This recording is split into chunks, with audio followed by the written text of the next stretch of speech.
Hello, I'm Tommaso, and with me today we have Eric. Hello, Eric. Hi. And Jerry. Hello. We are here today to demo Broken Tales, have an actual play in English. I will not tell what's the name of this scenario, just so I don't spoil. I don't spoil it for Eric and Jerry. I'm not sure they read it, so let's keep that under wrap for now. Broken Tales is a tabletop RPG where the villains of the fairy tales become the heroes, and what they're called to do is to investigate the fairy tales that some of you remember, but they've been twisted because of a wish expressed by a child that in the past saved the world of fairy tales.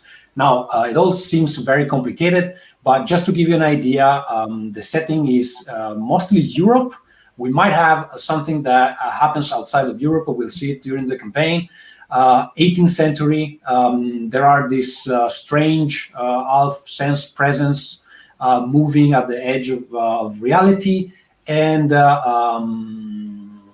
these nightmares that were once relegated to the realm of make-believe, they are now real.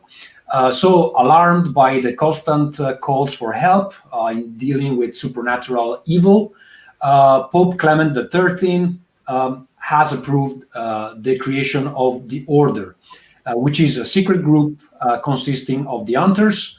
Eric and Jerry will impersonate one hunter each today. And these hunters accept into their ranks anyone who has demonstrated qualities outside the norm. In this case, they are the ex-villains of fairy tales. They're not aware of being the ex-villains, and we've been changing them in a way that Eric, for example, is Eric's character is Garou, the big old wolf, but he's not the big old wolf you remember, and Baba Yaga, that is impersonated by Jerry, is not the old woman you probably remember from the stories. They've been changed, but something of their original character is still there. And what they need to do now is obey the order for reasons that we won't go into in this specific actual play. But what happened is that the good guys of the fairy tales have been twisted horribly, and they are responsible for much of the problems that now our hunters are called to solve. So once again, Broken Tales will come to Kickstarter at the beginning of May, 5th of May, if everything goes well. And by the time you see this, a free quick start PDF will be available in both Italian and English. I want to put it out there. You probably heard it from my accent. English is not my first language, so be kind. I'm trying my best. Eric, do you want to start and describe who your character is? I can actually put the image of Garou on screen while you do that. Sure. So I'm a big, large, old wolf, black fur with maybe some gray around the muzzle and some gray hairs throughout, maybe a bit in the tail. Intense, looks like I'll go with red eyes. I don't know if they actually glow like that, but kind of, dark red eyes. And I have really heightened senses of smell and hearing. And there's kind of always a murderous bloodlust just under the surface. And I generally feel superior to any kind of bipedal animals around me, for sure, like humans and such. And they're basically lucky that I'm not snapping their spines and eating them. All right. Can you find on your character sheet why you joined the order? Yeah, so I joined the order.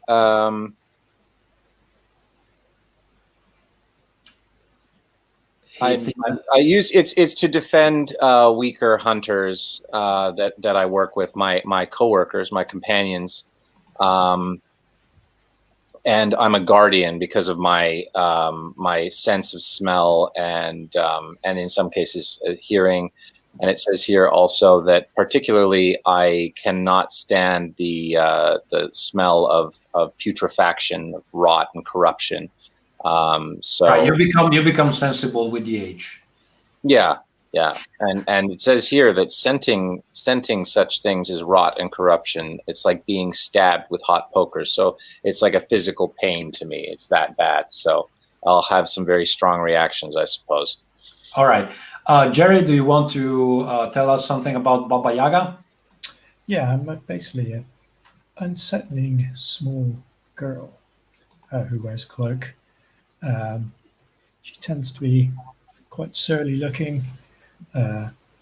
She gives a lot of people the creeps just looking at her. She seems there's something not right about her. But she possibly sort of seems older than her years. I think that covers most of it. She's a quite enigmatic character. So what you can see on the surface is just a sort of creepy small child wearing a cloak. And you have to work with that because she's not giving much away in terms of how she carries herself. Right. There's a couple of interesting things on your character sheet. One thing is that well, she's very powerful, even though she looks like a child. So people tend to underestimate her because she looks young and innocent, but she can definitely look as something else when she wants and show it as well.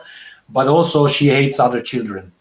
Because she doesn't want to be put in the same group in a sense, because she's actually old and wise and quite powerful, and she doesn't see herself as equal with other children. So this is an interesting thing we can keep in mind for the moment when she will come into play.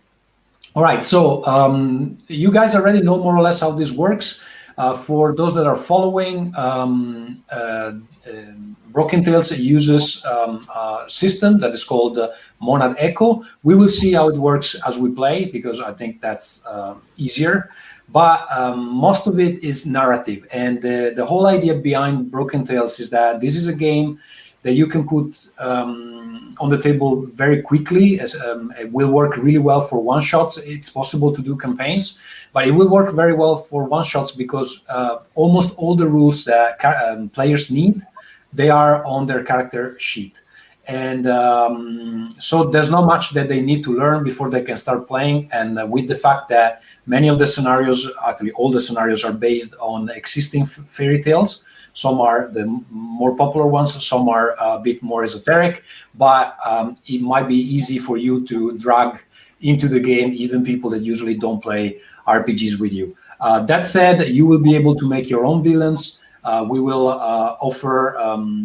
we will start with 5. During the campaign, we'll unlock more. All the art is made by Daniel Comerci, which is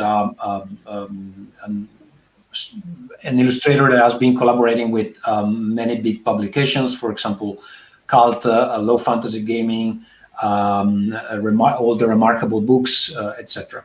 But he will take care of all the graphic design for this project, so you can expect more or less the same level of quality for all the illustrations. Yeah, that said, I think we are ready to start. Do you have any question? Nope. Nope. All right, so let's go.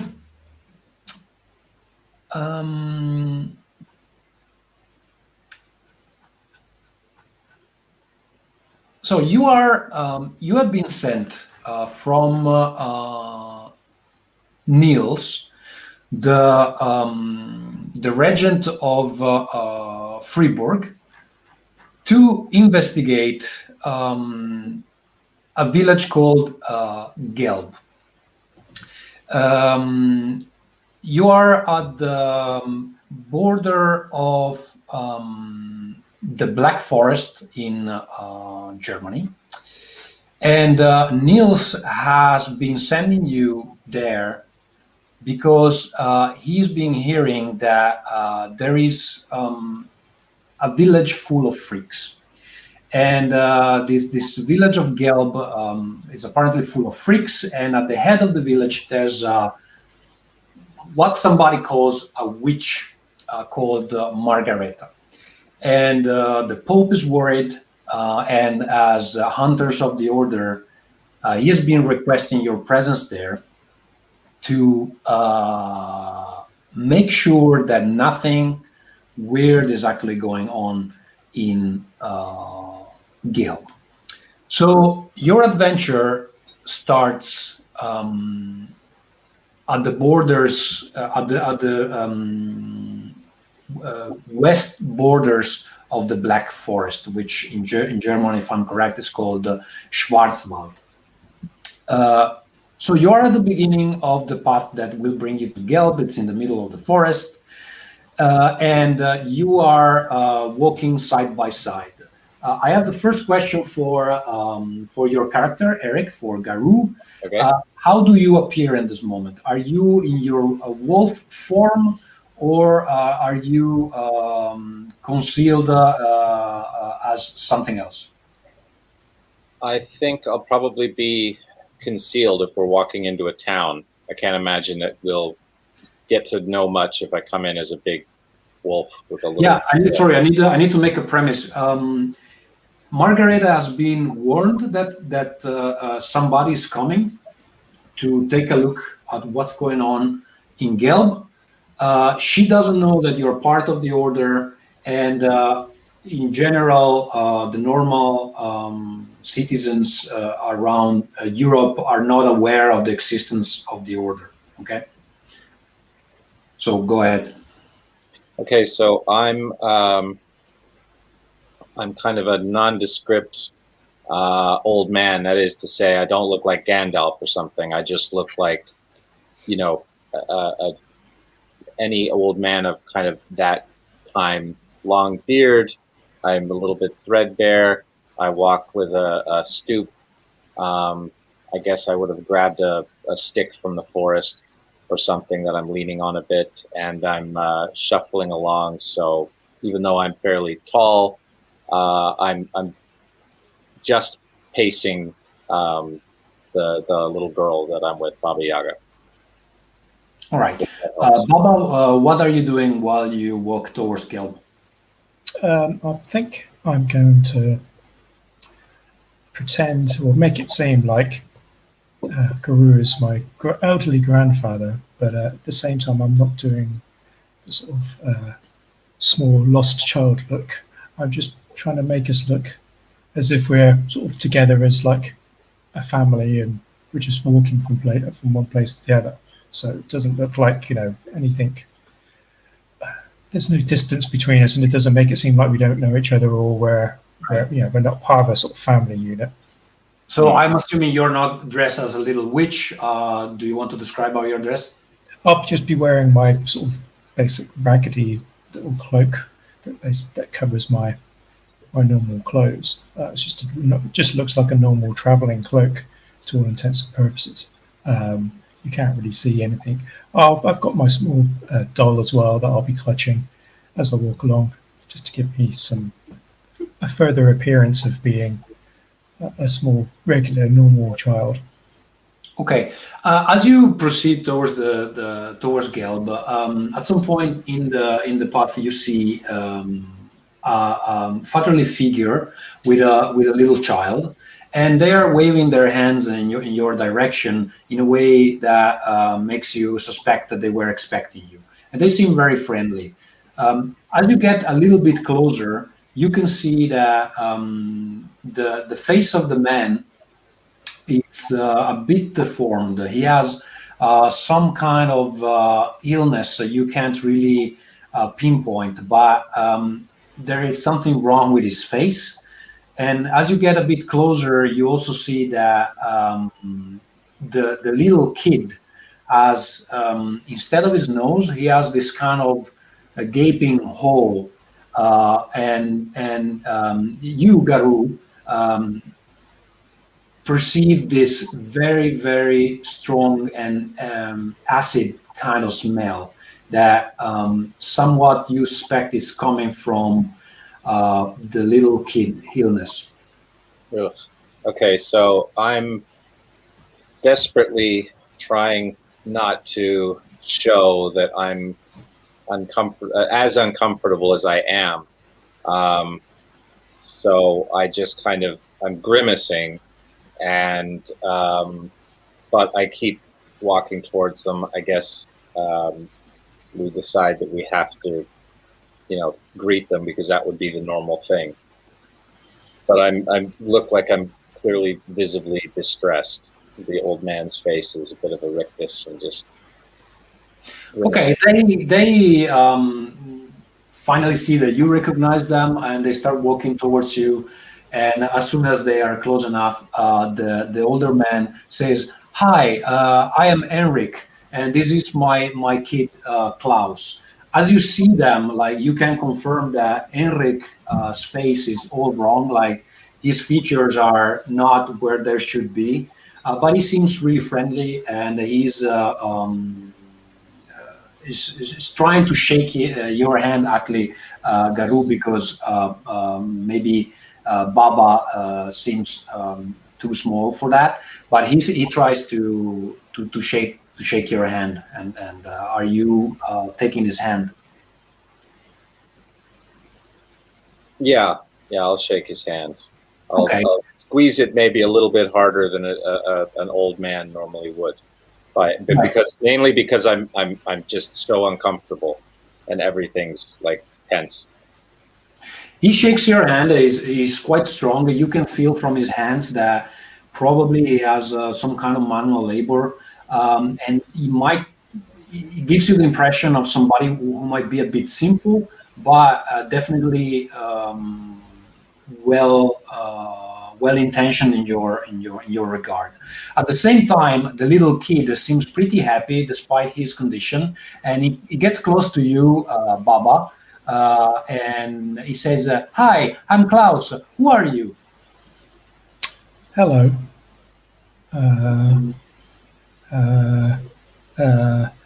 I'm just gonna do the sort of scared little kid routine. I'm not gonna sort of go ew. I'm just gonna sort of try and keep some distance between me and him. Just as a side note, as a question, do these people look like they have leprosy? Because that's quite a common thing from the period. I was just wondering if we think. No. Well, you actually being a witch, you are quite familiar with a lot of weird illnesses, and no, you don't know exactly what the little kid has. His nose seems to be devoured, but now that he's close to you, you can also feel this very strong smell. It's like some kind of bacteria is eating his face up. And the old man has something different, but you were warned by Nils that the whole village somewhat is a center of attraction for all kind of freaks. So you suspect that each one of the citizens will look weird as you proceed. Hey, well, they seem friendly, and Klaus tries to make conversation with you, Baba, and understands that, well, maybe you're hiding a bit behind the legs of your grandfather. But as you proceed, they start talking to you about the work that Margareta has been doing at the village, and they're saying, "Oh, we understand you came here to check on what's going on, but you shouldn't be worried. Margareta has been a healer. She's been every day she distributes medicines, and actually you can see it today as well. As you can see, they recognize their condition. As you can see, all of us have some little problem, but she's being really willing to help and giving out medicines for free. So I hope that what you see will be according to the law, and I doubt you find anything wrong with what's been happening in Gelb. Do you say something to that?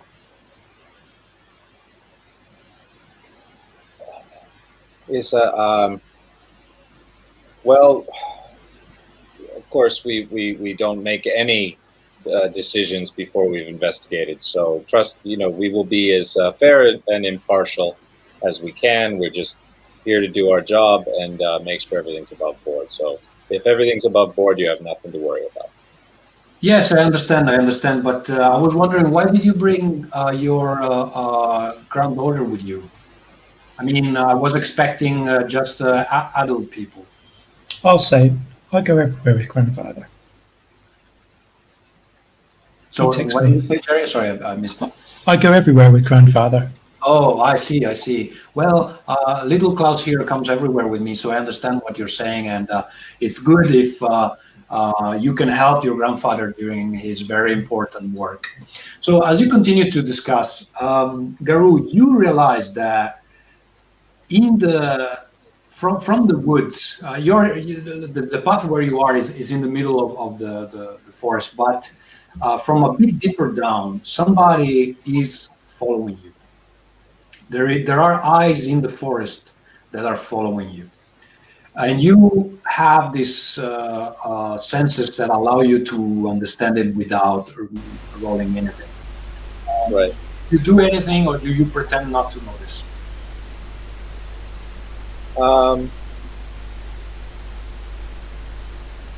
At the moment, if we're still talking to the man and Klaus, the rotting child, I don't do anything. I would choose to say something to Baba Yaga when we move on, and we're out of earshot of those two. Okay, so But you have long story short, I'll pretend not to notice for now. okay. So Baba, you don't realize anything. Your Garu seems to behave normally. At some point, you arrive in within reach of Gelb, and you can see as you approach it that the town has been built by somewhat crazy architect, because it seems fairly poor, but there is some kind of quirkiness to it. The houses are stacked on top of each other. It looks a bit funny in a way, without real architectural planning. And it seems like people added their houses there in a, not in a ordered way, somewhat, and sometimes even the materials to build them, it's not consistent, and it looks a bit weird, and you can see this as an anticipation of the kind of people you will find in the village. The only house that looks a bit different, it's one that somewhat is higher than the others, and you can see from the distance, and it looks like a very, very pretty house, like a house from a fairy tale, you could say. And Baba, as soon as you see it, as soon as you see the top, you can guess that house has been built using magic. Aha. So yeah, go ahead. I was to say,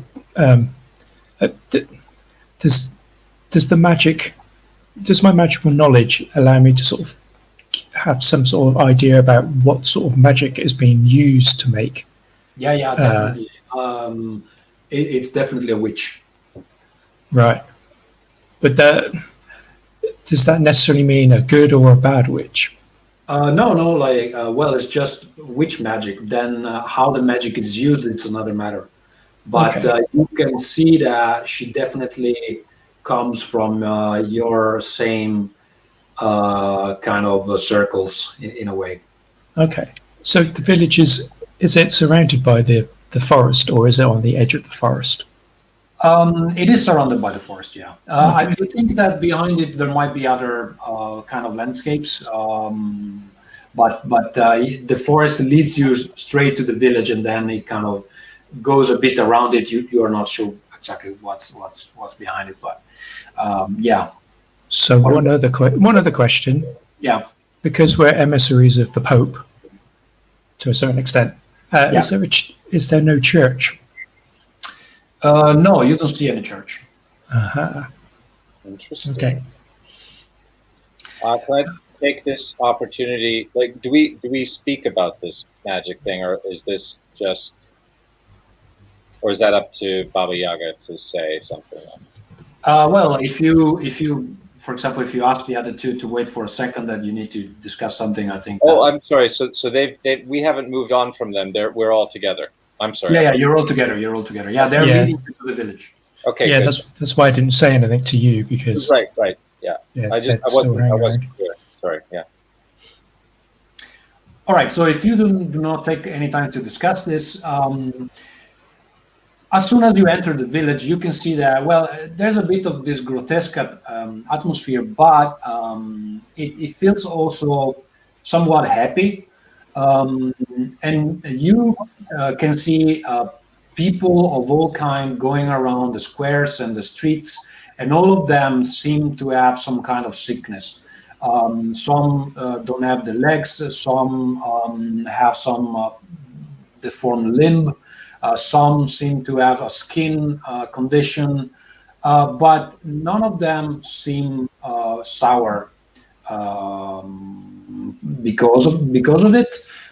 They seem to belong to the same kind of community, and as you approach, you can see them discussing between them, as they wouldn't have a worry in the world. As you approach the main square, you can see one specific person that is kind of dancing by itself and is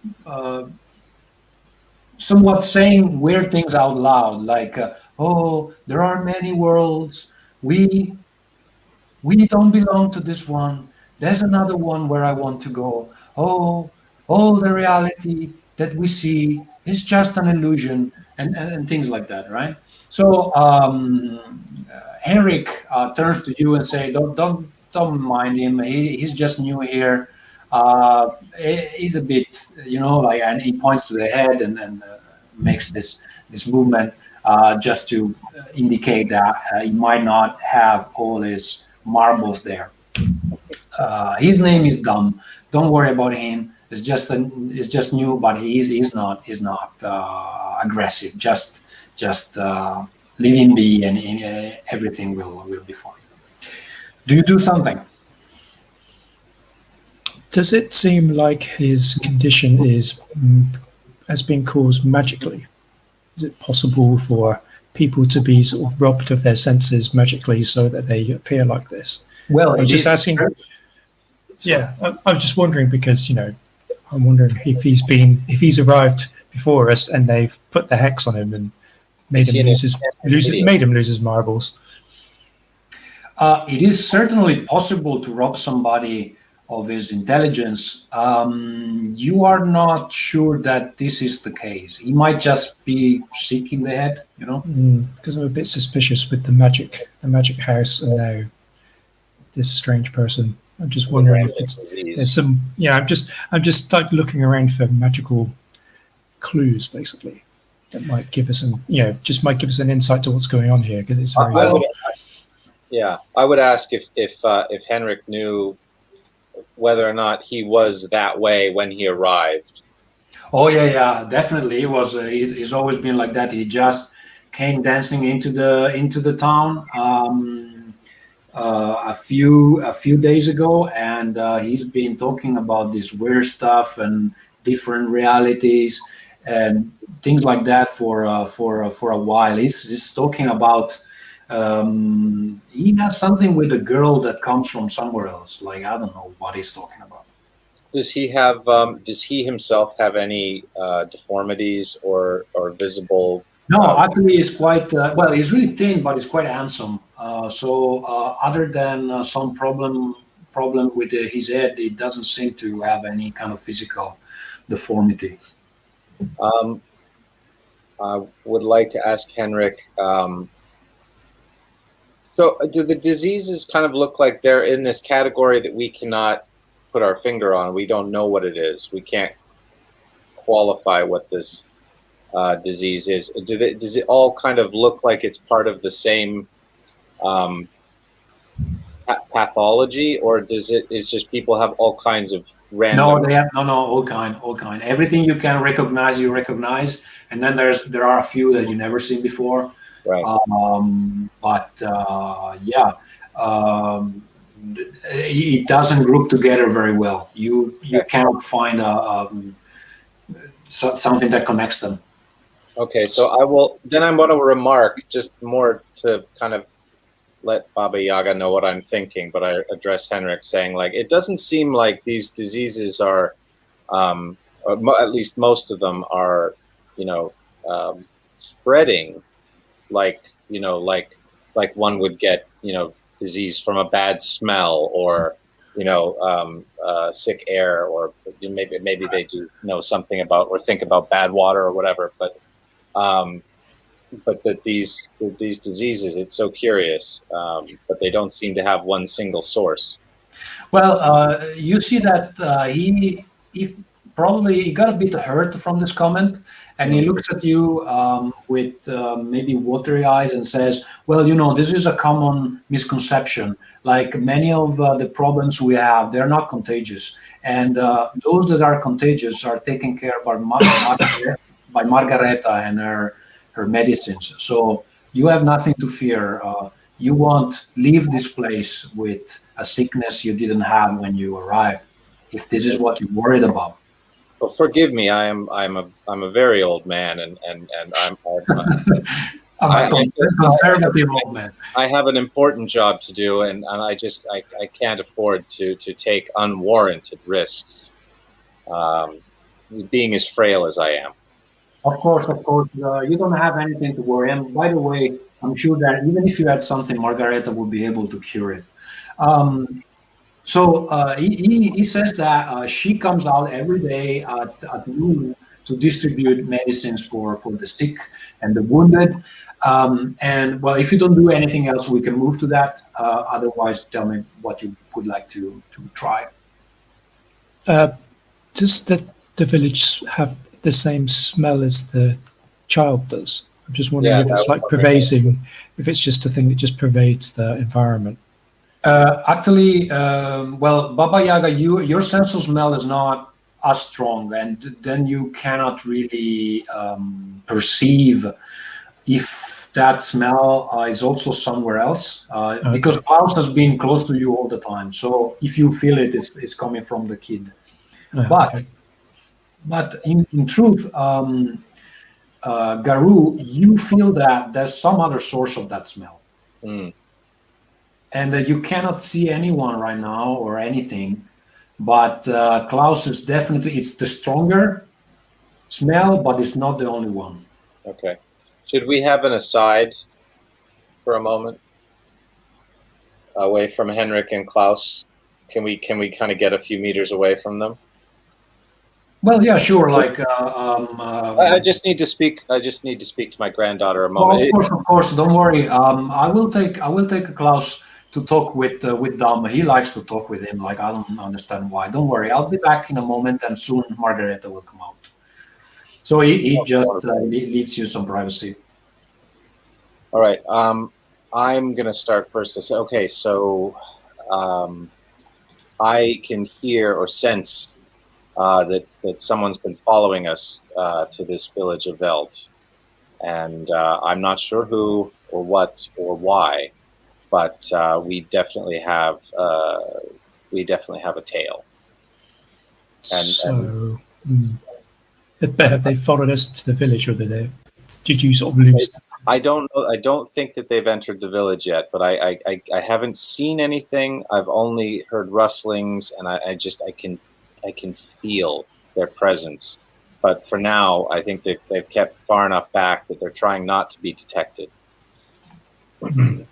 Well, the house, the most impressive house here, is definitely being built magically. So I wonder if these things are related to each other. Maybe she's got spies somewhere. You know what,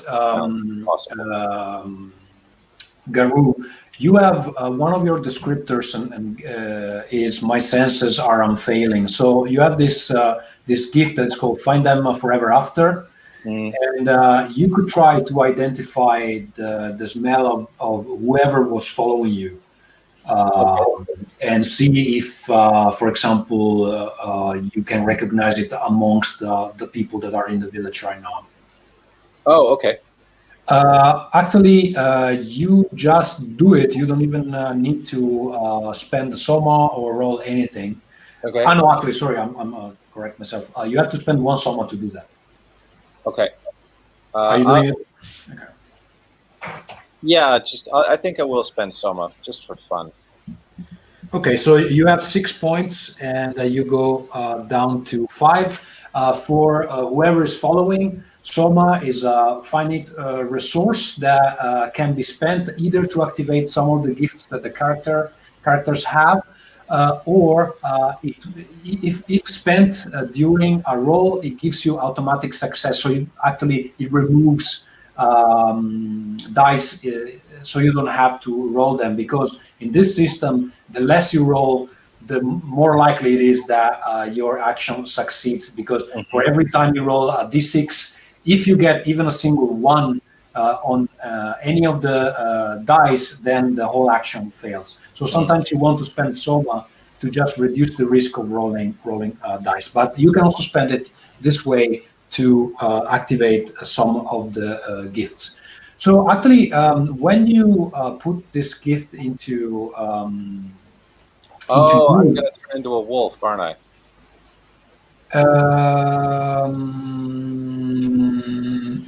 Actually, you're right. You will turn into a wolf when you use that. Geez. Maybe I hold off on doing that until at least we've met Margareta or something, and I can say I have to go for a piss in the woods or something. Yeah, because you can technically go into an alley, turn into a wolf, and then but then you will have to spend soma to become the old man again, or whoever you want to become, because you don't need to become the same thing. You can be something else, as long as it's someone that is either old, helpless, or weak. You're going to be fine. But you don't do it yet. No, because it would be. I think it would be counterproductive. Okay, fine. All right. So, anything else you want to do? So he doesn't turn into a half man, half wolf. He's just a wolf. He turns into a wolf, a giant wolf. Okay. I thought, because it's called Guru. I thought it might be Luke Guru, which is like a werewolf. So. Werewolf. It basically is kind of in that reference, but yeah. Okay, so if you wait for Margareta to come out, at some point you can hear some kind of little bell ringing, and the people of Gelb start to gather around the square. And from the big house that you saw in the distance, Baba Yaga, you see also this old woman that walks really, really, really slowly from the house to the square. And as soon as you see her, you can see that she's also very sick, and she seems to have some kind of bone disease that make her limbs all crooked and make her walking really hard. She has a big stick that she's leaning on to walk a bit better. But one of the citizens is helping her to walk, and she has a big bag, probably where she keeps her medicines, and she's approaching the square. While she's coming, Garu, you can smell again that smell that you felt on Klaus in the beginning, but now it's coming from someone, and you can see that among the crowd there is somebody who's covered with a green kind of hood with a mantle, and you cannot see this person in the face, but definitely there's the same smell that Klaus is how do you say, emanating. Yeah, exactly. Yeah. And it's coming from this person in the crowd. Okay. And they're kind of across the way, kind of thing behind this? Well, she's a bit in the middle of the crowd, so you would have to kind of start. You wouldn't need to move people around to get to her. Mm-hmm. All right, the Margareta arrives, and you can see she's really feeling some kind of pain, and as she approaches, you definitely can confirm that she has some issues with her bones. She's walking really curved, but despite this, she's smiling, and she seems to be happy to be in the middle of the crowd of Gelb. And she raises her hand when the others are cheering and said, yes, I have the medicine for you today as well. And then she looks in your direction and says, you must be the people that the regent has sent. I will be with you in a moment. Let me finish this first, and then we can talk. And as she says that, she opens the big bag she has with her, and she puts her hand inside and picks up some kind of small vial that she hands out to the first person in the queue, and then she continues doing something like that. To somebody she hands out vials, to somebody she hands out something that looks like a piece of paper with powder in it, and things like that. Anything you want to do? Does she look like she has the same condition as the villagers, or is she just very old and has rheumatism? Or no, like it's more than rheumatism. It looks like she's sick with some kind of frailty on bones, or probably osteoporosis or something like that. But she doesn't look like she doesn't have the same thing that the villagers have. No, like everyone seems to have something different. Everyone has some kind of sickness, but or illness or condition, but you can't see much in common. The only two common things are the smell that comes from the kid, Klaus, and the smell that comes from this figure in green. So the things she's handing out, do they look like the sort? Well, because I can see the bottles and things. Do they look like they might have been prepared magically? They're magical substances, even though they might look they might look innocent. Do they sort of have the sort of air, not a magical air, but just to my trained eye as a person that works with magic, do they look like they might be made magically? Well, you would need to basically hold them in your hand, but your educated guess is that yes, she definitely used her witches' recipes and witches' powers to make these medicines. Could it be possible that her appearance is actually magical as well? That she doesn't look as she seems, because I can do that myself. So I'm just wondering if I've met my match, sort of thing. Yeah, it could be. You don't think she's faking it. This one is probably her real appearance.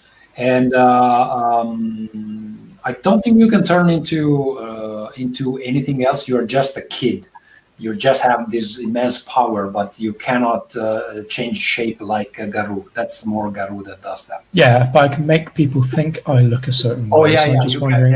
You can. So I'm just wondering if she's doing the same thing, you don't feel any magic at work right now. But the person that's with her that helped her come down from her house, does he look like a regular villager?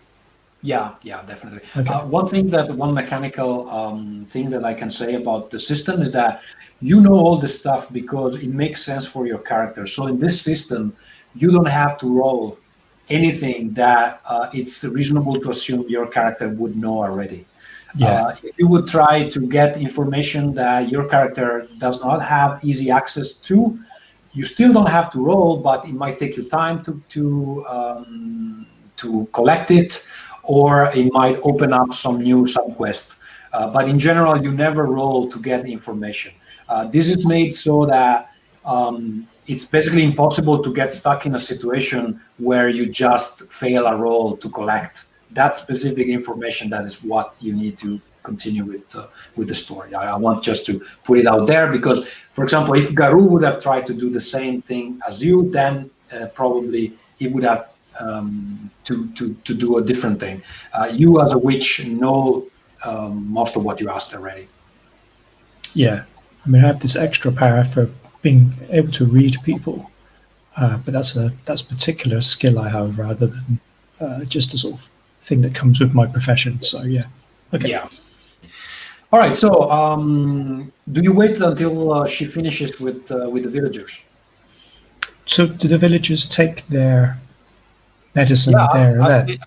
yeah. No, they most of them take the dosage they get, and they seem to leave the group and go back to their houses. Most of them seem pretty happy.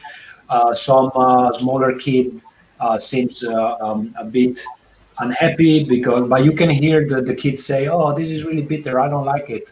And then a parent saying, "Hey, that's your medicine. You need to eat it. You know that it's good for you." You don't want to end up like Klaus. You don't want to end up like Klaus, yeah. So So, there's some bullying inside the village, yeah. so does the crazy guy get any medicine, or is he just like left off to No, one side? actually, he's the only one that doesn't seem that interested in what Margareta is handing out. But he's also He's the only one that's sane. Is that what's happening? no, because he's not. He doesn't have any deformities either, does he? He's just No. He strange. comes a bit closer to the group, and the only thing you can hear him say is, "The girl that travels in time." But as soon as he says that, you can hear a laugh coming from the crowd, and they point at him, and the kids are saying, "Oh, he's mad. Don't pay attention to him." Okay, but he doesn't. He doesn't have. He's not queuing for the medicines. Yeah, he doesn't have the same. So, yeah. I was just wondering what's going on. Okay. Okay, so you wait until she's done.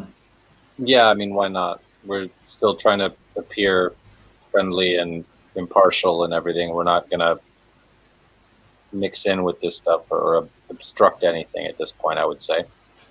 How many people are in the village? It must be, I don't know, maybe 100, something like that. Mm-hmm. Okay, so Margareta finishes to end out the medicines, and then smiling, she very slowly moves towards you. And then she looks at you, Baba Yaga, and she nods, a nod that is very revealing. And she says, "I know why you're here. I know why you're here. But there's nothing wrong happening except that she lowers her voice and says, I think somebody is trying to kill me." And why do you think this? Well, she looks at Baba Yaga, and then she looks at you, and then she's asking to you, Garu, this is not your real form, right? I don't know how to answer that. Why do you think somebody's trying to kill you? I don't see what that has to do with anything. Well, she looks at Baba Yaga now, and she says, one of us has been killed already. Johan from Skiltak. And she says that Skiltak, it's, well, you know actually that Skiltak is a village in the east of the Black Forest. And there are, other than me, there are other two of us. Helga, that lives in the north of the forest, and Emma, that lives in the south. And I think we're all in danger. What kind? Why do you? From who? What's this agency that's after you? I don't know. I think that somebody might have targeted our coven because of the dark secrets that we we preserve. And then she looks at Baba Yaga, and you understand that she means like the witches kind of magic that, in a way that probably somebody wants to put their hands on. You mean they're trying to get hold of their power, or they're trying to get rid of it? You certainly know that our magic powers don't necessarily mean they're evil, as the order seems to believe. So she clearly knows that you're from the order. But like everything, it depends what you do with this power. And so, I was, so I'll ask her. So the things you're giving to the villagers, are they good things? Oh, they are simple medicines. I'm trying to make the life of these people better. But if somebody kills me, this village will die as well. Have any of them gotten better in this time? Well, if you miss your arms, there's nothing I can do about that. But I can make your life more bearable. So, yeah, maybe their life got better relatively to their affliction. So, when did these afflictions begin to appear in the population? Oh, no, you misunderstand. No, you misunderstand. Like, people come here because they know that in this village the freaks are welcome. So the village has grown around the medicines that I hand out. Nobody got sick here. They just get better here. So there was Do they stay or do they leave? Sorry, guys, one at a time. I was going to. So the village wasn't here until the people made the village. Well, there was my house, and I was taking care of some of them, and then the rumor spread, and people started to come, and I've been doing this for many years now. Okay, I see. Yeah. And how many people have left in those years? Gotten better and left? Not many. Some of them died of natural causes. The others that leave, they leave to tell other people in the same condition that there is a safe place for them here in Gelb. So do you ever go and see the other witches, or are you in contact with them by some other way? Well, and she doesn't manage to finish the sentence because you can hear somebody screaming, and it comes towards you running real fast. And it's this guy that has something in his face, some kind of condition that makes his face look a bit like the face of a lion. The skin looks kind of leathery, and the eyes are in a weird position, and his hair are growing as some kind of mane on his face. And he screams and he says, Dam has kidnapped Klaus, and he took him to the bog near the village. Please, somebody help, somebody help. When he says that, Margareta stops talking with you, and she looks in the direction of this guy, and she then looks at you and say, you need to help. You need to help. We can't allow that crazy person to hurt little Klaus. I will tell you more if you help Klaus. I suppose we have to go and see what we can do about saving this boy. Yes. Although I don't like being put in this sort of situation. Me neither. Because it might be a trap. And he stinks. This could all be orchestrated for our personal demise, and we can be conveniently thrown into a bog which no one's going to look for us. Yeah. I'd also prefer to be as far away from this smelly little boy as possible. Yeah. But, Okay. Set off to the bog then. Yeah. Well, Follow okay. somebody, or we get pointed in the right direction. Well, no, this guy comes next to you. If I can take you to the bog, I can take you to the bog. My name is Low. Come, it's in this direction.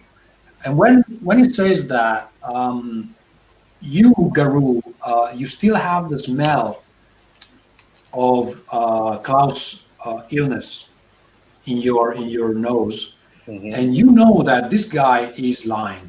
He's taking you in the wrong direction because the bog is exactly on the other side. Right. And can I smell the bog even? Well, yes, but you. It's more that I'm getting farther away from the bad smell of Klaus. Yeah, and actually, the other person that was smelling, you don't see the person anymore. Yeah. How long does it take Eric to turn into a wolf? Is it instantaneous, or is It he is got to go? instantaneous, yes, but you will be revealing yourself. Yeah, I'm just wondering. I'm just wondering if we get into a bad situation, how quickly you can assume Right. your wolfly form and protect me, because that's what I'm sort of concerned Right about. down for the night. Yeah.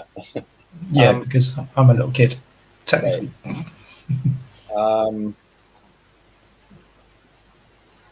What if we? You can't Forest go is up. particularly dense around the village. I'm just wondering, like, if we can kind of go along with this lyre until we're out of sight, and then not only can I do the scent memory action with my gift, but then get a snack by transforming and interrogating this guy, and then maybe eating his innards. Yeah, You can definitely do that.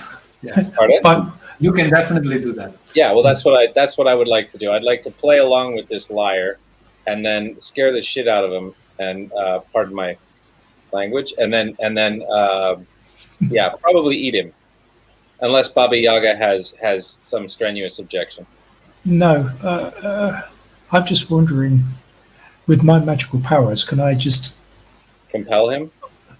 Yeah, the thing is that my magical powers extend to objects, so I have to have an object. I can't really just like zap someone like a What standard, about his shirt? It can get really. Yeah, I'm just wondering. I do have a dagger though, so if push comes to shove, I can maybe look after myself. But yeah, I'm worried now because my powers aren't like extreme. I don't think. I have to see. I have to see what happens. I do have a lucky elderberry branch and a dagger, so those could potentially be turned into other things because I can turn things into other things to sort of make them seem more than they are. So, Right. do you see what I mean? It's like an illusory power. Yeah. It looks like you're carrying a doll, but actually it's a thermonuclear device, that kind of thing. Yeah. Yeah. Okay. So, in conclusion, Baba Yaga, what do you do? I'm not sure. Yeah. No. Well, I'll have to go with Eric, but I'm going to be very, very like on my guard. Okay. So you don't trust this guy either. This Low. No, I don't trust him because, I don't trust anybody. Okay. That's basically my thing. You start walking around with this Low, and you both see that he seems very nervous. It's like, come, this is the way. I know a shortcut. We will be there very soon.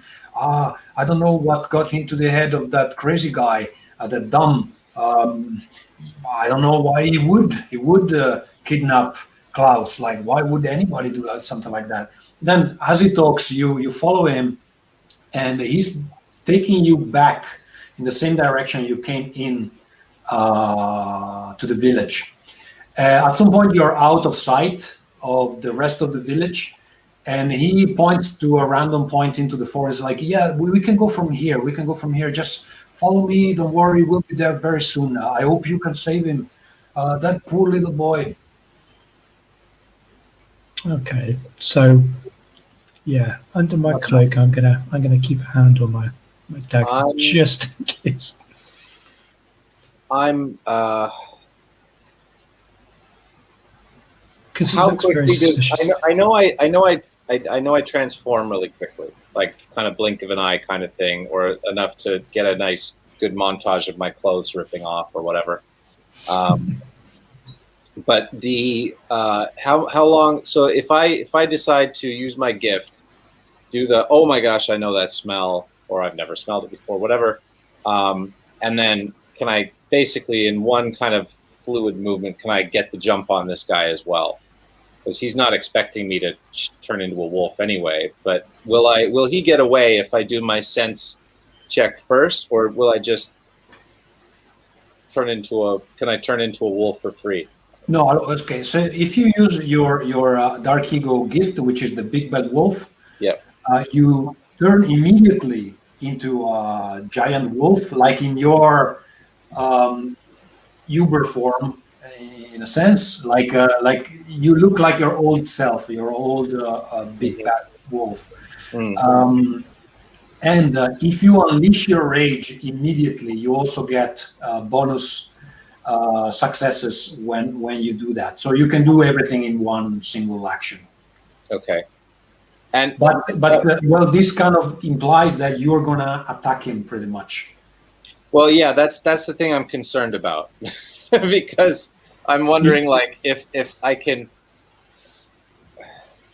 But he's in front of you can also like turn, unleashing my rage, but still being able to, like, ask a question, or at least So, pounce on him while Baba Yaga questions him or something. So you do not you do not use the big bad wolf gift, which is for aggression.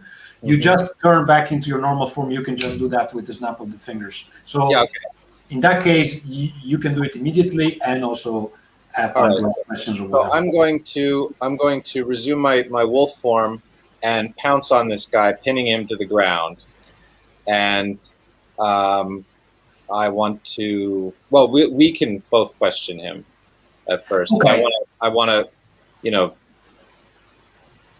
So let's say that pretty much you already have this.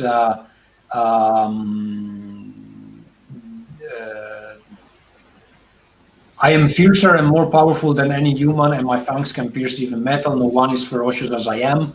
That descriptor by itself gives you 3 successes. The guy seems to be already nervous about this whole situation. It would be an opposition level, the lowest, which is called easy, which requires 3 successes. So pretty much you automatically succeed. I didn't get it. Okay. Yeah. So you jump on him, and he's pinned to the ground. He's like, oh no, please, don't do anything. I'm just following orders. I promise. I was taking you to the right place. Maybe not from the fastest route, but we are definitely going to the bog. Please. Nonsense. The bog was in the complete opposite direction. Who are you following orders from? Oh, I didn't know that. As my character doesn't know this. I'm revealing that for the first time so he can talk like a human when he's in wolf form. Yeah. He's talking. Okay, that's even weirder. Oh yeah, my character didn't know that the bog was in the opposite direction, so the penny is dropped. It's like, what? Okay, I'm annoyed now. Yeah, properly frustrated. Yeah. Okay, I'm not going to use any of my. Okay, the low says that, I'm following the orders of Dorothea. Please, I promise. But Dom has really kidnapped Klaus. You need to save him, otherwise nobody knows what will happen to the kid. You can't be sure what that brainless person will do to Klaus. Like you need to run. You need to run now. We've heard enough. It was Dorothea. Dorothea, she's nobody. She's nobody. She must be some. You just take your orders from nobody. I don't believe you. Tell us what's going. Tell us why she sent you to take us on this wild goose chase. Dorothea wants to kill the witches. I don't know more than that. I don't know why. I don't know. And what was ahead for us? What was ahead for us? You're taking us back the way we came. What was up ahead? Because he said we can go from here up ahead, up ahead. Oh, nothing. I promise. I just need to distract you. I just need to distract you. As a side note, am I smelling the smell from earlier when I was sensing that people were following us? Or did I add that subtext that I was? Yeah. Actually, because in the beginning you should have tried to identify that smell, but you think it was him. You think it was him that was following you. Okay. Okay. Yeah. Like it was observing. What I was wondering is if there was an ambush up ahead or something that he was leading us into with those characters that were maybe following us previous. Yeah. But if it's him, that puts that to bed. He's just trying to. Please let me go. Let me go. You will never see me again. I will just run away. You will never see me again. No. Be here. I've been run away to Dorothea. No, you're going with us. Take us to where this bog is now, and then take us to Dorothea, and then, my friend here won't remove your legs. Okay. The bog is in that direction. Then he shows you completely another direction, and actually, you do feel Garou, you perceive a faint scent of that faint smell, actually, of that condition that the boy had. Okay. Yeah. So, and I'm thinking that I'm hungry, and that I don't want him reporting anything to Dorothea. And I say, I don't think that we can let him go, and report that I'm a wolf. To this wolf. Please let me go. I will run in the opposite direction. Please let me go. Where does Dorothea live? All right. So what do you do, Garou? I echo that. Where does Dorothea live? Where can we find her? This nobody. I'm not sure. Like, she's the mastermind. I don't know where she is now, but I know she wants to kill the witch. So I don't know. So when did she talk to you? This just sounds like a. When did you get your orders to follow us and lead us astray? Like, we came to the village a couple of days ago, and I've been following orders since then. Like, she can be pretty convincing, and the smell, Jesus, that smell from her face, I shouldn't have said that. Ah. She's like the other villagers? I think it's like, she's possibly the one in the green cloak, whose face we couldn't see, but I could smell. It smells like the one in the green cloak, which also would be news to you, I think. Well, at least we can find her then, if that's the case. Yeah. She has a green cloak. Well, great. Then we have no further need of you. I told you everything I could. I bite into his face. Okay. Well, because he is pinned down and he's basically not even trying to oppose any resistance, as he is a coward, you bite his face off. And you rip his head and throw it in the middle of the forest, and that's the end of Love, the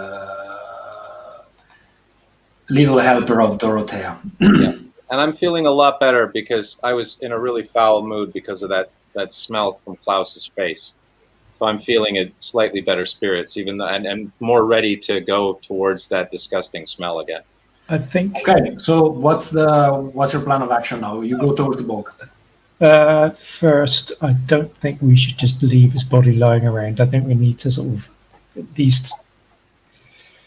I do a few back leg kicks and ineffectually cover it like dogs try to cover their nest. Okay, try that. All right, so you put him in the ditch. You cover it with a bit of soil, and then it's covered enough, and it will be good enough for now.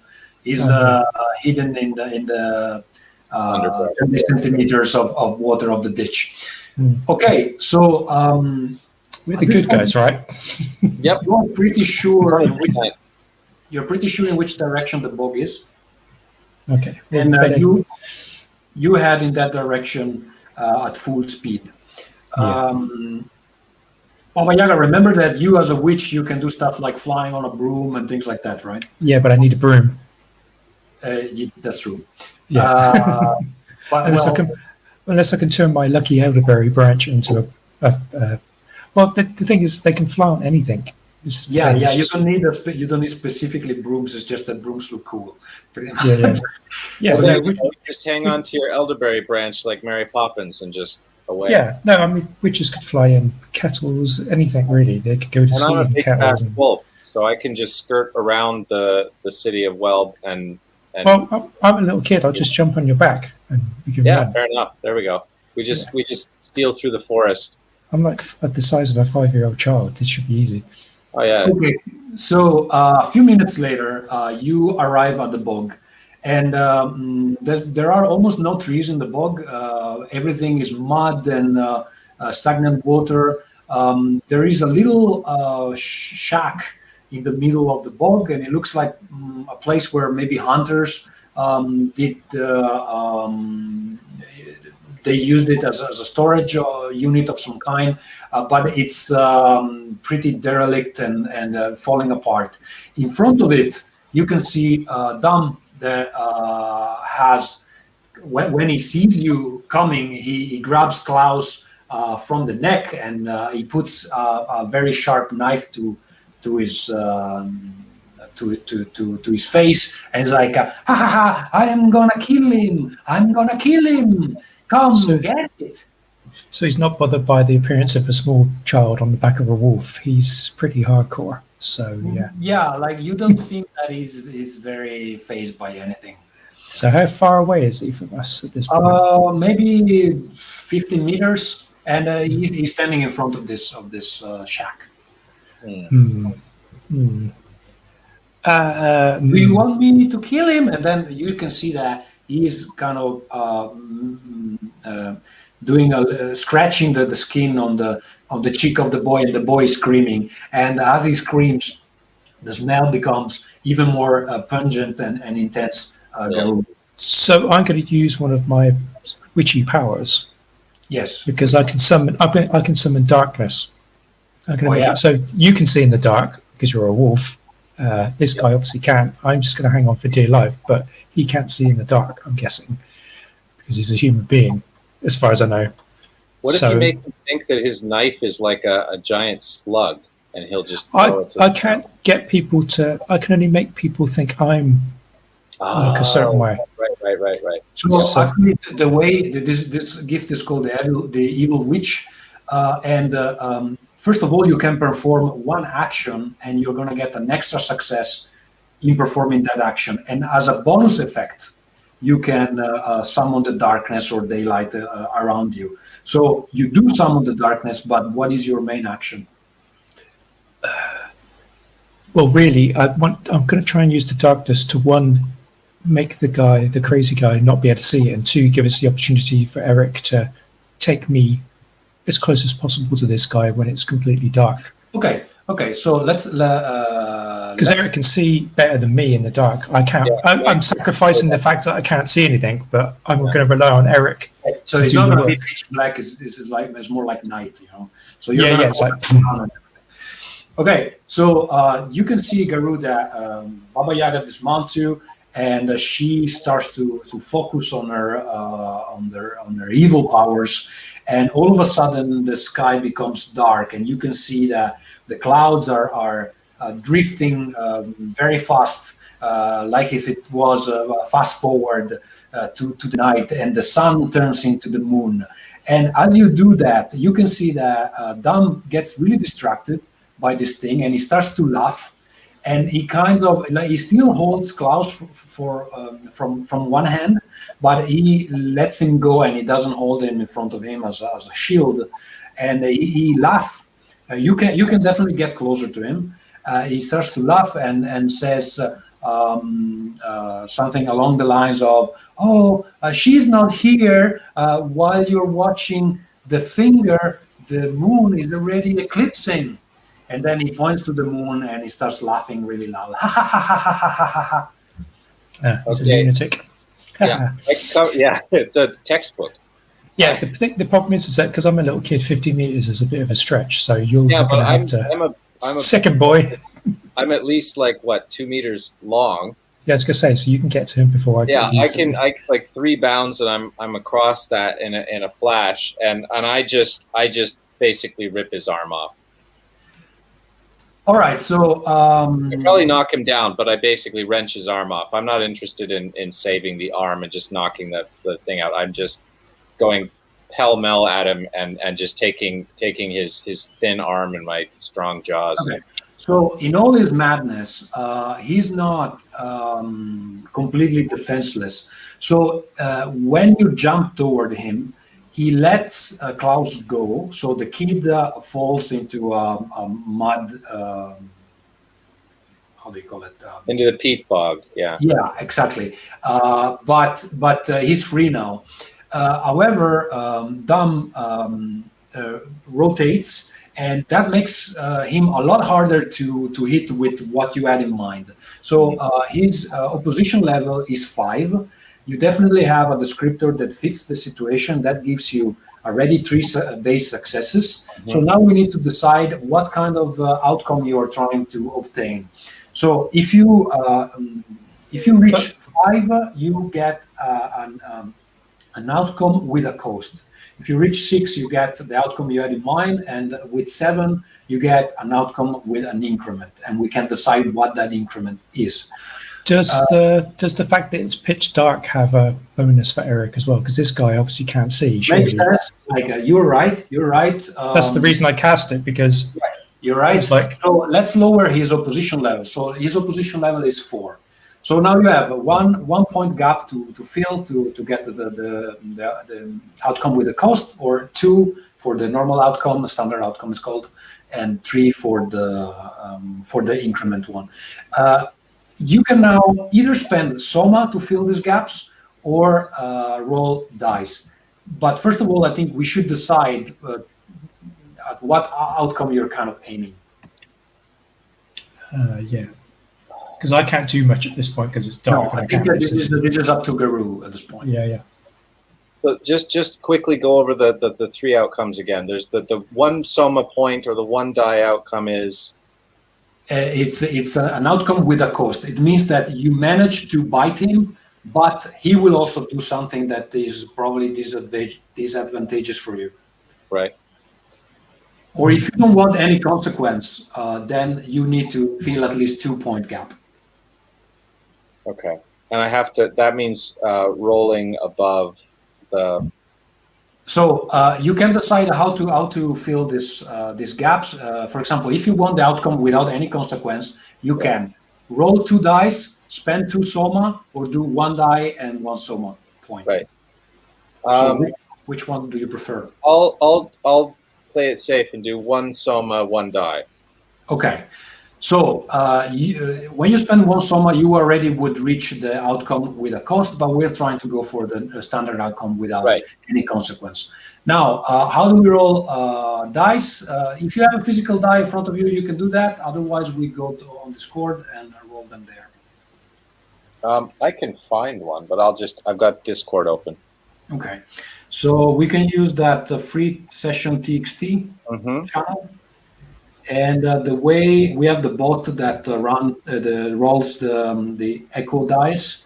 So the syntax is exclamation mark E, and then the number of dice that you want to roll. For example, 1D. Yeah, 1D. I don't have to put 6 or anything. It just because they're only D6. So he has to make sure he doesn't roll a 1. Yeah. The only thing that you don't want is 1. Yeah. So you got a 6. That's a success. It means you got the outcome. So what were you trying to do? Or do you want to tell it again? I wanted I was basically trying to disarm him, both figuratively and literally. Okay, let's say that maybe your mouth closes on his hand, and you manage to take away, make his knife fall. Mm-hmm. Yeah. Yeah, at the very least, I wouldn't be sad if the forearm or the whole arm came off at the shoulder. I think that might be or an increment, so you would need an extra success for that. Yeah. Okay. Well, I can try, or should I have done that already?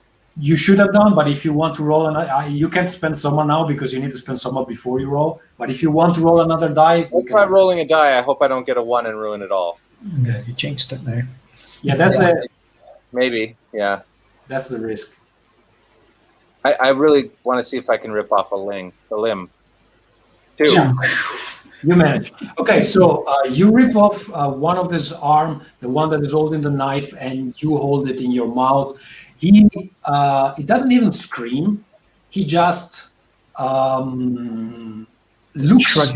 looks where his arm used to be, and then he turns towards the house, and in a really, like his voice is kind of really high pitched. He turns towards the house and says, "Doze, I need you now." When he says that, you see the house, the shack exploding. So it crumbles, and someone that looks like a giant in an armor comes out of the house. And as he steps out, you realize that it's this giant man covered head to toe with this metal pieces that are not even a coherent kind of armor. You can see a piece of a ship. You can see like the pieces of roof, and in front of this, on his chest, he has this kind of stove with a little door that where usually you put the wood to burn in the stove. And this Doze, as Dam has called him, is swinging a giant axe over his head, and you can hear him like. Okay, I've just realised what's going on. Okay, right. I can't do. How long does the dark? Can I just switch the darkness off, or does it last a certain amount of time? Because I'm guessing it's still dark. So, well, basically, you made the day turn into night, so you would need to do it again if you want to. No, but I'm just saying, is it worn off, or do I have to just? No, you just did it, and now it's night. All right, so you still got that advantage. I'm hoping he can't see in the dark unless he's, I don't know, lights a fire and it's. Well, you could, like, his face is completely covered in metal. You would expect that maybe he doesn't have the best visibility at the moment. Yeah, that's the problem. Because I was going to use one of my other powers, but he can't see me, so it won't work unless I switch it off. But it's harder for him to squish. No, hang on, no. It only works on ordinary people. I'm guessing he's not an ordinary person. Now, is this like, we don't know anything about Dorothea. Can we intuit anything about, like, because he said, Dorothea, I need your help. Is this like some minion, or is this, the final form of Dorothea or something? No, sorry. He didn't say Dorothea. The name of this guy that emerged from the house is Doze. Oh, okay. So you don't know, like, Dorothea's not here. Okay, that's fine. I misheard. Huh. Okay, so this house was taller than all the other ones. So this golem or whatever it is like 3 or 4 stories high, 5. It's like really gigantic. Are we talking about Those? No, maybe it's 2 meters or something like that. Not much bigger. Oh, okay. So like big for a man. The shack was risen. Okay. So so if I use my dark ego, I gain size. So I would be more of a size match for this guy. Yeah, definitely, and I think you can also rip metal away in that. I can bite through it. So.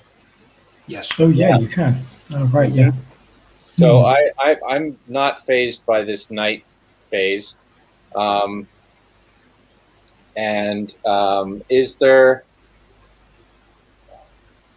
Is there anything that does my appearance change? Like the illustration, of course, has like the glowing eyes. It's really nicely stylized, but when I have my dark ego, like I look larger. Do I look more fearsome? Is there?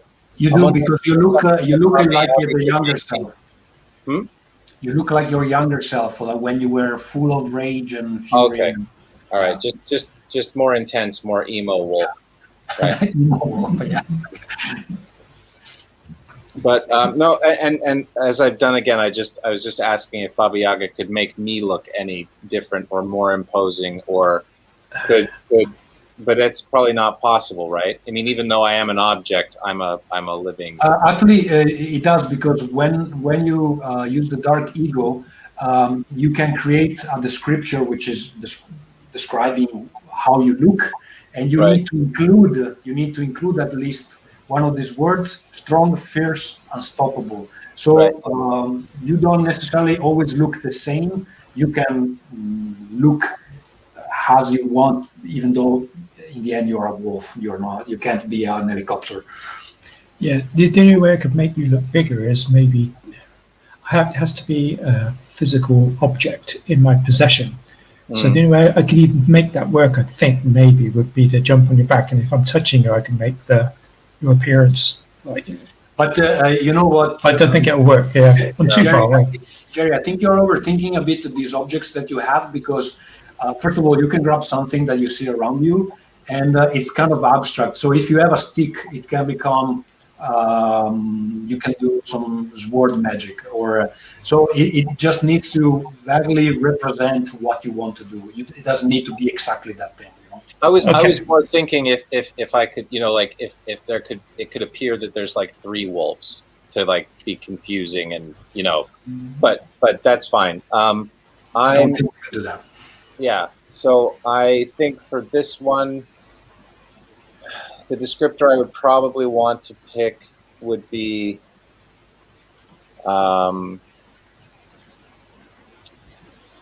strong. And so I'm my younger self. I'm a bit more muscular looking. My coat is darker, blacker, and it just feels like I have like a shadowy kind of aura around me. It's hard to describe, but it's kind of like not like a smoke or whatever. But it's especially in low light, I'm really hard to see the definition. I'm kind of just like a void, with some glints from my eyes or teeth, maybe the wet nose, and I'm going to basically try and run around and kind of attack from the side this axe-wielding fiend. Okay. One thing I need to point out is that, for example, when you get an outcome with an increment, the increment can be used to inflict more damage than a normal attack. Okay. Otherwise, every attack usually inflicts 1 wound, unless you spend an increment or you have some special gift that gives you more okay. power. Something. Okay, so you try to flank him, and you can see that he's pretty well protected by these pieces of metal that he soldered on himself. But you are confident that your bite right now could tear off that metal at least, so that it would give some window of opportunity even to Baba Yaga's magic. Mm-hmm. Yeah, and it's still dark. It's still dark as well. So yeah, it's still dark as well. I think that maybe he cannot see you that well. You're also a black wolf, so in the darkness, despite you probably now having red eyes, he can't really follow you that well. It's night, so usually his opposition level is 5. I think I can lower it by 1 because of all these conditions. So, for example, now if you want to obtain the increment, you should you start from 3.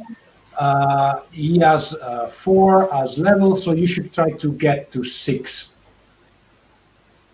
So one rule question.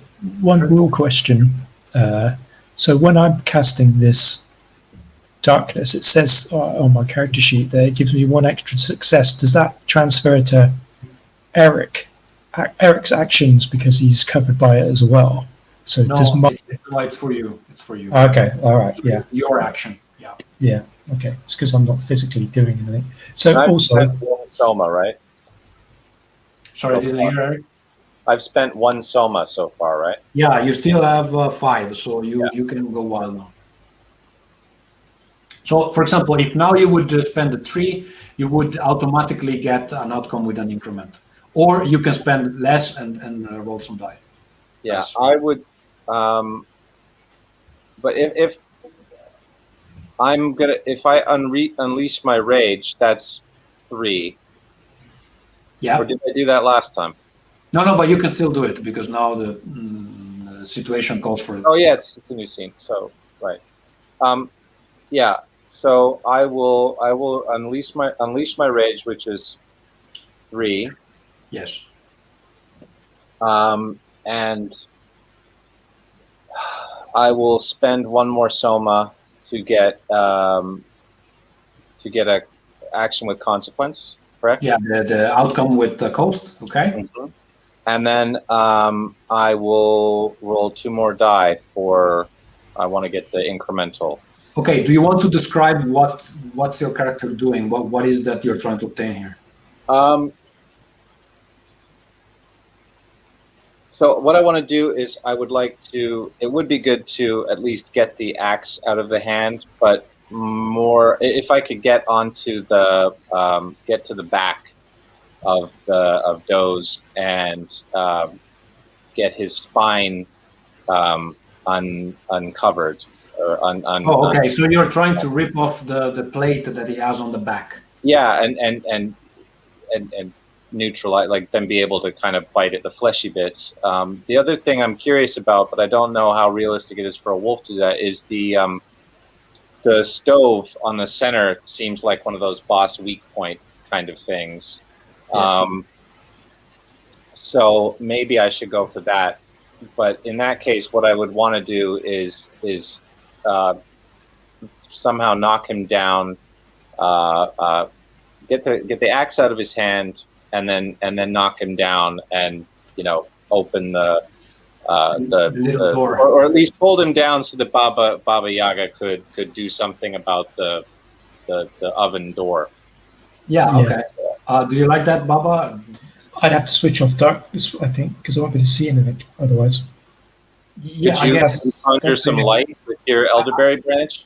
Yeah, no, Again, there is the moon. There is the moon. You can definitely see something. It's not that dark. Okay. Yeah. Well, I'll start.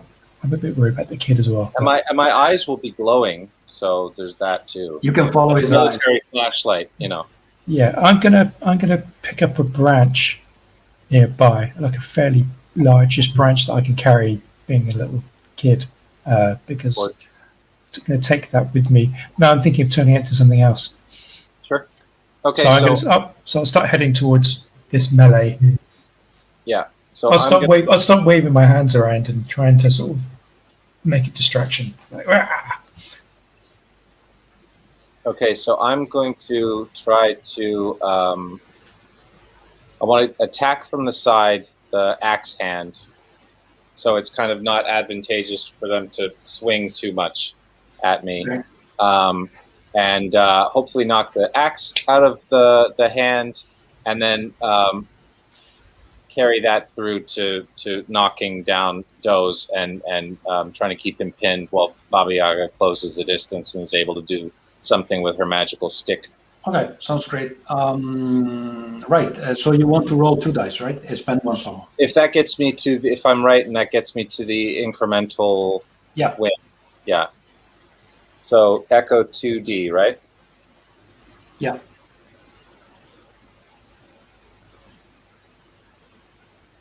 Shit. Oh no, you failed. All right, so as you get closer to Doze, apparently he can see you better than you expected, and he definitely swings the axe in your direction, and he hits you not with the how do you say, like, I'm not with sure the flat of the axe, not with the flat of the axe, and then you roll away into the mud. Definitely you've been hurt. Your one of your ears is bleeding, and you have now one wound where you're actually in Monadeco, the wounds are you need to describe them because according to what they are, they might give you modifiers later on. In this case, your sense of hearing is a bit impaired now. Okay. All right. Okay, Baba. Then the plan hasn't worked. What do? You can see Garou, the eyes of Garou, flying away, and then you can hear the noise of his giant body falling into the wet mud.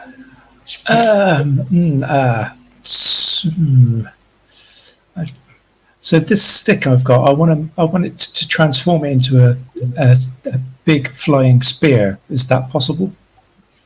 In a big floating sphere. A spear. A spear. Oh, definitely. Yeah. A pilum.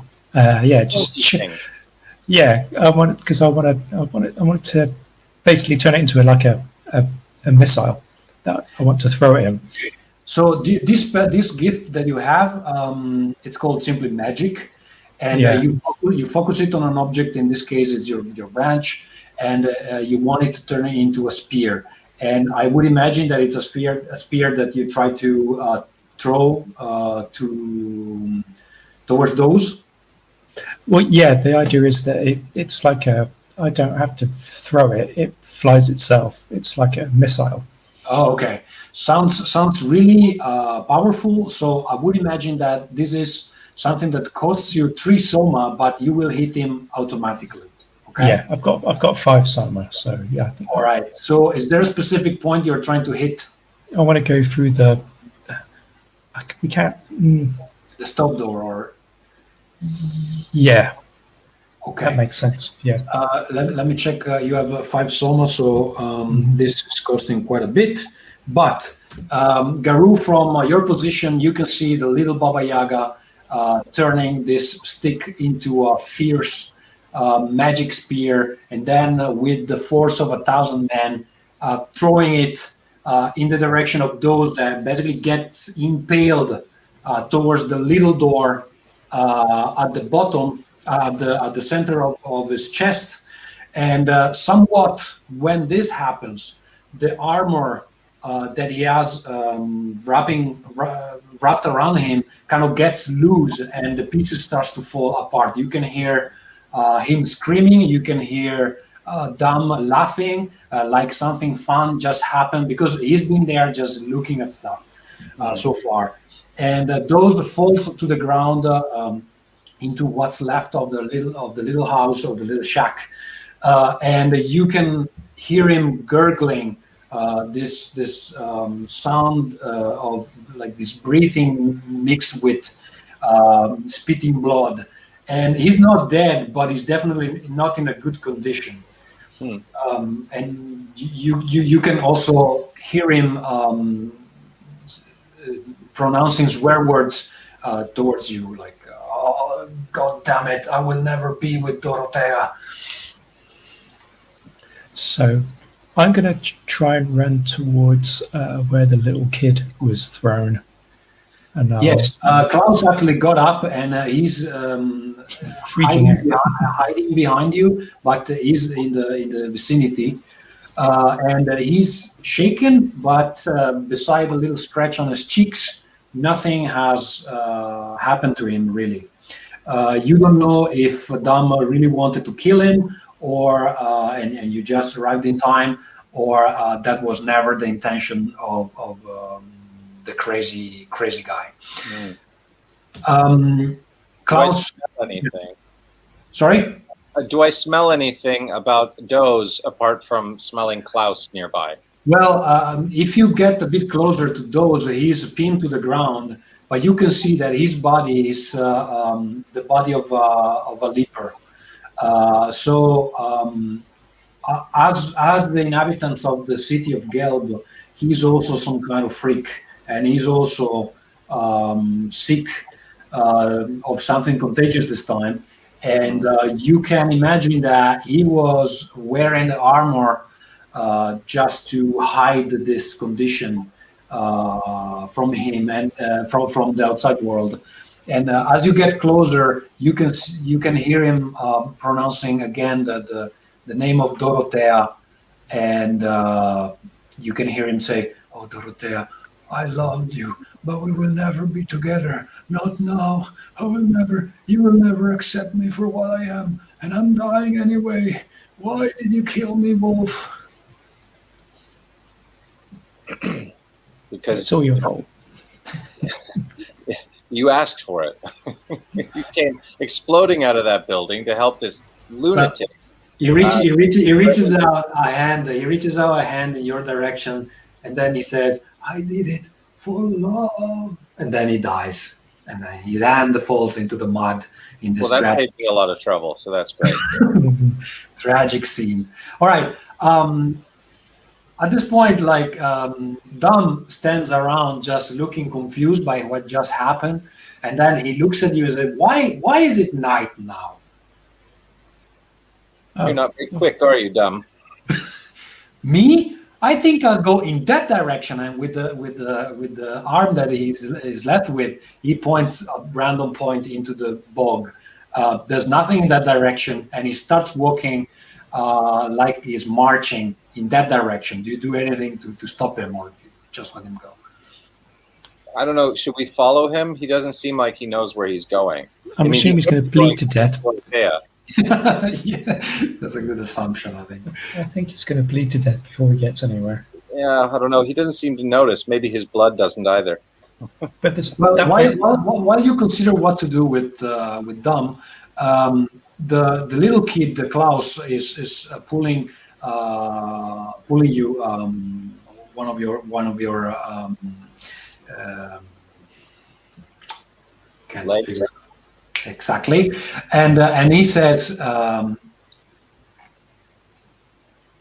real leader of this bandits, it's a girl with this green cloak, and they called her OZena. I think it might be the same one that the Tin Man was mentioning, this Dorothea. I don't know why they would call it that way. I think they took me here just so they could make you waste time. I think she wanted to take care of the witch. good point. Pointing back to that green cloaked character who, no offense, Klaus, stinks like you do. That kid is smarter than we are. Damn it. Yeah. I forgot that was I was gonna let's follow the crazy person. Duped. Yeah. Okay. So let's. I have to change back into an unassuming form. I'll switch. That does cost you one soma. So right. So what are you now? Are you still the old man or something else? How much soma do I have left now? Nothing. 3. If you turn back, you have 3 left. Oh yeah, right. 3. How long does summer take to recharge? So the way it works is that during the game you can call what is called an interlude. An interlude is a scene where a hunter gets some rest, but while they do it, the story continues. So if the other characters have agendas, they're not just waiting for you to have your sleep. They just do things. So the story might change according to how much you rest or do other things. Yeah, we don't have time for that, do we? Well, I'll switch off the darkness anyway. I think, like, just as an information, a meta information, the points you have for this scenario are sufficient to be enough so you don't have to do this interlude. Yeah. Okay. I will. If we're going back into town, I don't think we can do much or get the drop on anybody if I'm a giant wolf. So I'm going to become the same old man as before, because at least people have seen us together. So it won't be new introductions or anything. We're just the new people in town still. Yeah, I'll switch off the darkness and I'll bring the little kid with us as well. To switch off the darkness, you do have to do the magic again. So I don't know if you actually want to spend your soma that way, because you only have 2 left. Does the darkness follow me around? Well, it's not the darkness. You just changed the day into night, so it is night, basically. Oh, okay. Well, let nature take its course. Nature take its course then. No, it's just like living in Finland, So isn't it's it? just been a very Startled. strange day. It's just been a very strange day where the sun kind of went down earlier Yeah. than usual. Yeah, so Finland. They're not Yeah. astrologers. Like Finland, yeah. Yeah, we're used to it. Just don't notice it anymore. Just take vitamin D, you'll be fine. Mm-hmm. Okay. Yeah, so let's head back to the village then. I don't know what to do about the crazy guy, but he's a crazy guy, so Okay, so Probably going to bleed to death in a bog, so I think that part's pretty tidy. he's probably walked into a tree by now anyway. So. The one you there. you rush back to the village, well, it's night, so there's not many people around. But where do you go? You must use Margareta's house, right? Yeah, because you must be the smeller from here. Yeah. Yeah, that's a good point. As you get closer to the village, you start feeling that smell again coming from the village, and it's not just that you have clouds with you, which is kind of covering it, but you do feel that smell as well. Well, and the figure in the cloak had like a much stronger, like it was exuding much more of that Oda filth or putrescence or whatever. Maybe she's got more people. Or less face. My money's on less face. Does everything? Does the witch's house look okay? There's any blown up or set on fire? Well, you cannot see it, but, come back together. sorry, Garou can see it that, from that distance that the door of Margareta's house is open. So it's a bit weird because it's the middle of the night now. Yeah. So, but can Eric sense the direction of Dorothea? Is it anywhere near the house, maybe, or? The smell definitely goes in the direction of the house. Okay. Right, let's make like a toucan and follow our nose. I'll tell the little kid to run home to his family. Sorry, you bring the kid back to the family? No, I just tell him to run home to his family. Once we get back into town, we just say, you know your way, like run along. Yeah. I will go to my dad. Thank you very much, kind Wolf. Wolf. Yeah, he's a bit confused because now you turn back into the old man. And he's had an interesting day. I give him a Werther's original and pat him on the head. Yeah. Right. Okay, so as you approach the house, you can hear two women speaking, and one is definitely Margareta, and she's asking, "Why you're doing this? Why you're doing this? I don't understand." And the other one, it's a much younger voice, much more high pitched, and says, "Doesn't matter. I have to heal." And then you can hear some kind of wet sound, like. Yeah. I don't care for that. They're not having a towel fight, are they? What? I don't know what's going on. Can we? So they're inside the house, but they're like upstairs, or they're in an adjoining room, like off from whatever kind of foyer or entry room area that we come up to at the front door, or. You haven't been inside the house, so you don't know. That seems to be the main entrance, but you can run around the house and see what's happening from, or try to enter from a window, maybe. Well, the door's wide open. Yeah. Does it sound like they're just inside the door, basically, or deeper in the house? Yeah. It doesn't seem they're deeper into the house, and definitely not at the upper floors. Okay, so then we should maybe try and see if there's another way in, or a cellar door or something that we can maybe, hang on. I'll turn my lucky elderberry branch. I want it to turn into a thing that can fly. We can fly up to the top of the house and get through a window at the top. How does that sound? Yeah, or you can get up to the top and come down and like open a window I can jump into or something. Maybe. Yeah, the main problem is I'm a little kid, so if I meet anybody on way to helping you, Right. screwed, aren't I? Really. So I'm thinking about flying us both up there. If we can both of us go up. Well, 'cause yeah.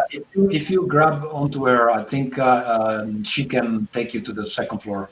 Yeah, like you said earlier, it's just sort of Mary Poppins it, and Yep. yeah. So Okay. yeah, we'll do that. We'll fly up to a window on the floor above where they are, but Right, preferably okay, on the same so- side. Baba Yaga tells you to put the stick between your legs, and you sit a bit uncomfortably. You hold in onto her, and all of a sudden you start levitating from the ground very slowly. You reach the window of the upper floor. You need to help her to open the window because she either keeps her hand on the stick or And I'm only a little kid. then you will fall. But both of you get to the upper floor. I think this is a very easy magic. So it's just one soma because it's also night and nobody's really looking at you right now while you're doing it. Yeah, I've only got one left now, so I'm a bit worried about As you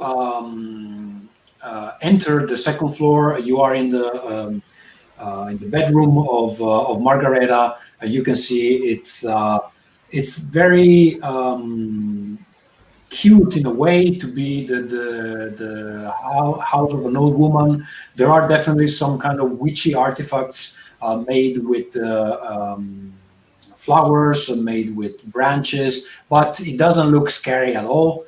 And from what you can see, Baba, she's definitely not using her powers for evil.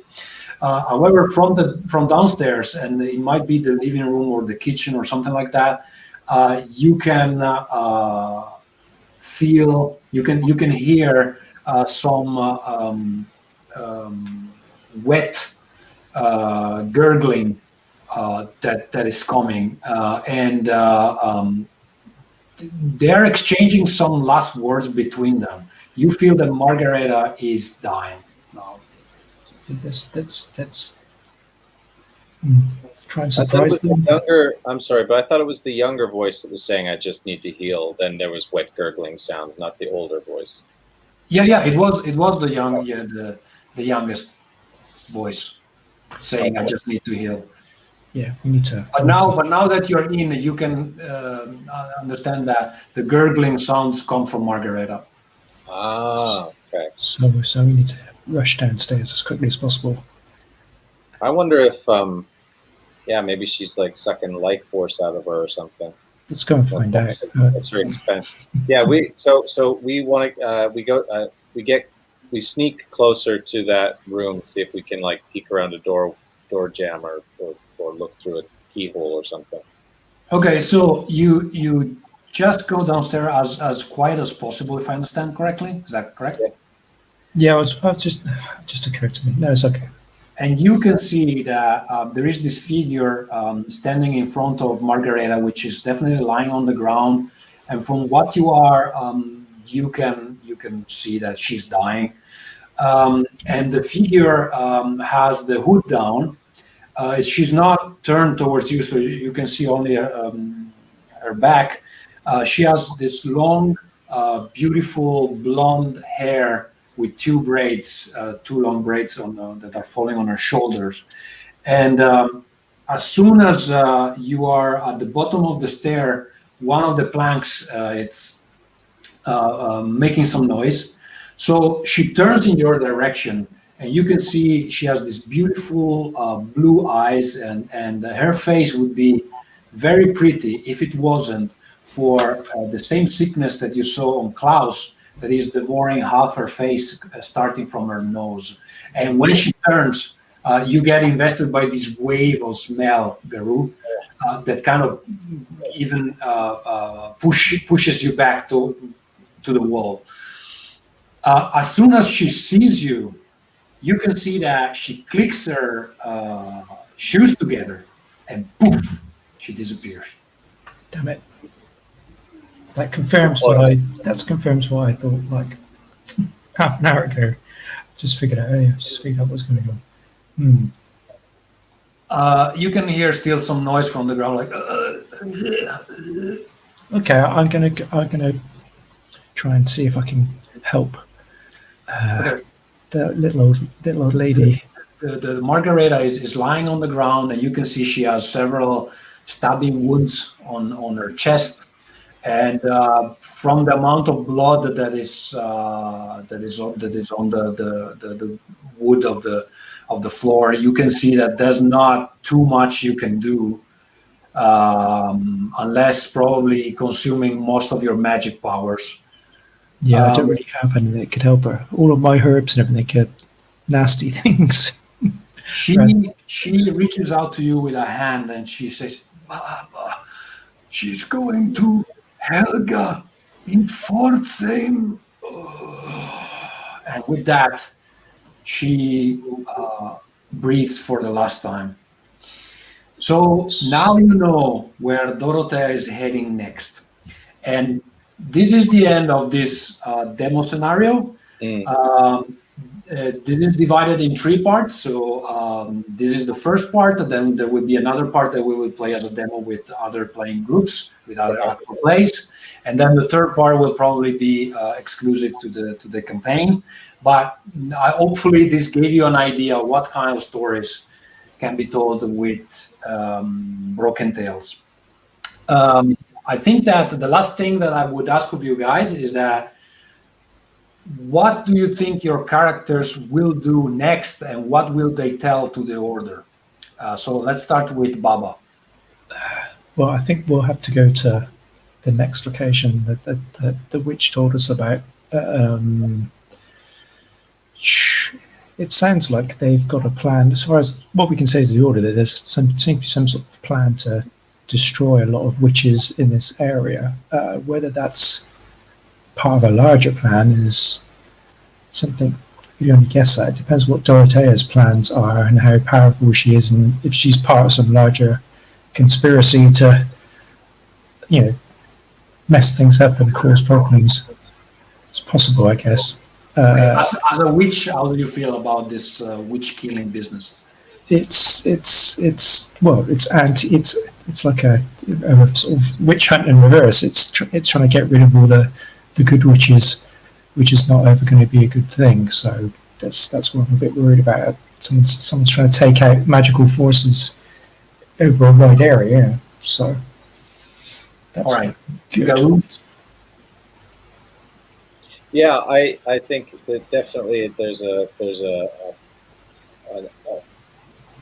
concerted effort or some kind of cabal that's definitely She's lost witches, and probably like Baba Yaga was saying, is probably right that it's just witches that don't align with their ideology. But she's lost 2 of her minions, so that's one thing. But depends on how many more. I suspect she's got at least 1 more. Yeah, me too. I think unless we've already seen them, which I think as well. Yeah, we go to the next location, and I think we try at least get rid of the minion, and then find out if she really is at the top, or if they're just some cell that's working in that region.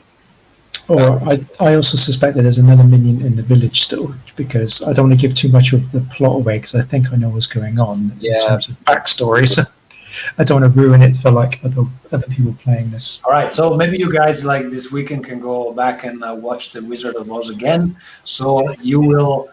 Oh, right, you've just given the plot away. That's what Jerry was trying to avoid. Well, to be honest, I think that one of the selling point of Broken Tales is that the fairy tales that we're taking, they're not having the obvious villains, the obvious plot. Right. Everything is going to be different from what you remember, exactly for this reason, because we don't want people to guess what's going to happen. So it's not as easy as going back and rewatching the Disney version of something. And also, I would like to point out that the game is not based on the film adaptations, or it's usually based on the original stories. So some things have been purged over the years, but they will come back here. Right. If you use anything out of Grimm's, then they can be really, really dark. Well, the Yeah, well, the Oz books are weird anyway. So the film sort of like saccharine, makes it saccharine sort of. Yeah, rounds the edges and stuff. Yeah. But when you said, oh, there's this dopey guy, and then they said about witches in the north, and this, I said, oh, okay, yeah, it's the Wizard of Oz. Yeah, and even just the emerald, the green cloak, and the guy covered in metal. You know? Yeah. Very cool. It was fun to kind of start putting those things together. Yeah. Understanding that it was definitely not going to go in the direction of any yellow brick road or flying monkeys and melting with water kind of thing. But it was fun to kind of, put those together. I guess we didn't dance around it. But So, Jerry, sorry. So, yeah, let's just say it doesn't explain the sort of the fact that there's a village full of. That's still not explained how these people got to that point, and how she's affected by it as well. So there's some wider thing going on. I feel like that might have been a spell that she cast so that she would be afflicted and she'd have a backstory for being there and getting close to Margareta. But I don't know, she says she needs. Well, it probably does affect her, right? Like she's given herself this through magic, but it's not that much of a. She made herself sick, and then she could just keep herself healing or something, maybe. But I was thinking, I think the only way to know, Eric, is that you need to back the campaign and see how. I know. I know. I've got so many questions now. Yeah, exactly. I thought we were going to get to the end of this. No, but we can play privately the rest of the game later on. I would love it. It would be a lot of fun to do that. Okay, for now, I think we can end the recording. Thank you guys for being with me and playing this first episode of OZena, the Suffering and Desperate. That's the name of the scenario. Okay, thank you very much for whoever followed. The campaign starts in May, most likely the 5th of May. So be tuned on Kickstarter, and we've been having for the whole broadcast the address where you can find the campaign, so hopefully you can recover it from there. Thank you, and thank you guys for taking it. You're welcome. Bye-bye.